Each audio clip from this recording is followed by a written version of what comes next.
कितना पाखंड था, कितनी अज्ञानता थी। पशु पक्षियों से तो लोग प्यार करते थे, लेकिन मनुष्य से घृणा के भाव से देखते थे। उस परिस्थिति में बाबा साहब उन सब मुसीबतों को चीरते हुए, जैसे शेर जंगल के अंदर निकल जाता आगे, ऐसे ही बिना किसी प्रकार की विपरीत परिस्थितियों को देखते हुए, उनकी रुकावटों को माने हुए वो आगे बढ़ते चले गए, बढ़ते गए। चरैवेती के सिद्धांत के ऊपर आगे बढ़ते चले गए। और जब देश स्वतंत्र हुआ, उसमें एक विषय सामने आया कि कोई भी देश, कोई भी समाज, कोई भी संस्था और कोई भी परिवार बिना व्यवस्था के नहीं चल सकता। जिस परिवार में व्यवस्था होगी वो परिवार ठीक चलेगा, जिस समाज में व्यवस्था होगी वो समाज ठीक चलेगा, जिस संस्था में व्यवस्था होगी वो संस्था ठीक चलेगी, और देश में व्यवस्था होगी वो देश ठीक चलेगा। उसके लिए नियम चाहिए, और उन नियमों को बनाने के लिए वैसे संविधान समिति एक बड़ी व्यापक समिति थी। उस समिति ने बाबा साहब की अध्यक्षता में बैठ करके कई दिन तक अनेकों मीटिंगें हुई, कई महीनों बैठ के हुई, और संविधान समिति की बैठक के माध्यम से उस संविधान को जब भारत की संसद के सामने रखा, उसको सर्वसम्मति से पास किया गया। वो प्रकाशित हुआ, अंग्रेजी में भी छपा और हिंदी में भी छपा। वो हस्तलिखित विधान आज भी हमारे सामने उपस्थित है, जिसमें उस समिति के सभी लोगों के हस्ताक्षर हैं। मैंने 11 प्रतियां दिल्ली से ला करके संसद से और यहाँ विभिन्न संस्थाओं को दी थी। अपने अंबेडकर छात्रावास में भी मैंने एक प्रति दी थी, लॉ कॉलेज में भी दी थी। मैं आप सभी साथियों से निवेदन करूंगा, हम सब विधान को अच्छी तरह से पढ़ें। हमारी शक्तियां क्या हैं, हमारे अधिकार क्या हैं, हमारे कर्तव्य क्या हैं, इनका ज्ञान, इनका नॉलेज हमें होगा तो हम लड़ सकेंगे, संघर्ष कर सकेंगे। मेरा तो जन्म ही एक ऐसे परिवार में हुआ, आर्य समाजी परिवार में, 4 पीढ़ी से जिन्होंने कभी छुआछूत को नहीं माना, अंधविश्वास, अज्ञान, पाखंड को नहीं माना।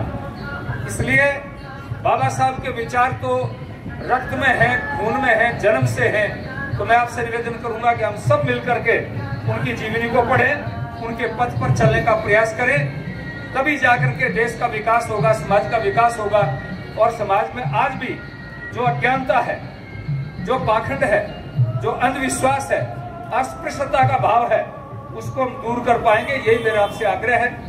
अवतरित करने वाली उस माँ की कोख को नमन करता हूँ, जिस कोख ने एक ऐसे नक्षत्र को जन्म दिया जब हिंदुस्तान में पूरी तरह से अंधकार था, सामाजिक विषमताओं से हम आक्रांत थे। उस दौर में जो प्रकाश पुंज अवतरित हुए, एक नक्षत्र के रूप में जो अवतरित हुए, और जिन्होंने एक संविधान के शिल्पकार के रूप में अपनी अहम भूमिका निभाई।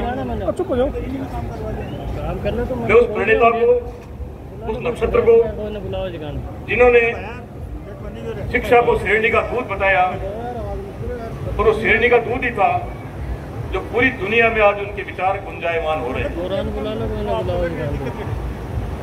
दोस्तों, जिन सामाजिक विषमताओं से आक्रांत बाबा साहब ने समतामूलक समाज की रचना करने के लिए जो विचार रखे थे, इन जयंतियों का अवसर हमें ये इस उद्देश्य के साथ यहाँ पे हम उपस्थित होते हैं कि हम बाबा साहब के प्रति अपनी कृतज्ञता ज्ञापित करें।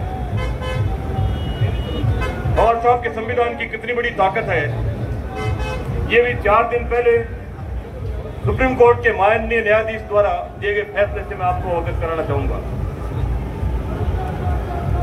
सुप्रीम कोर्ट के माननीय न्यायाधीश ने इस संविधान में उल्लेखित संविधान के अधिकार को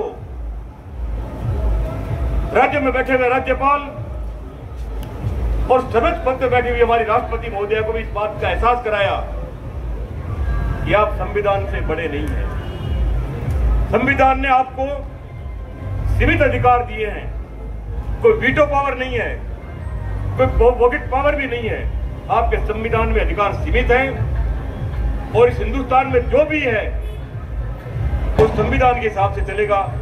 और ये पहला अवसर था कि माननीय महामहिम गवर्नर साहब और माननीय महामहिम राष्ट्रपति महोदया को भी उनके अधिकारों के प्रति संविधान ने अवगत कराया। यह संविधान की ताकत।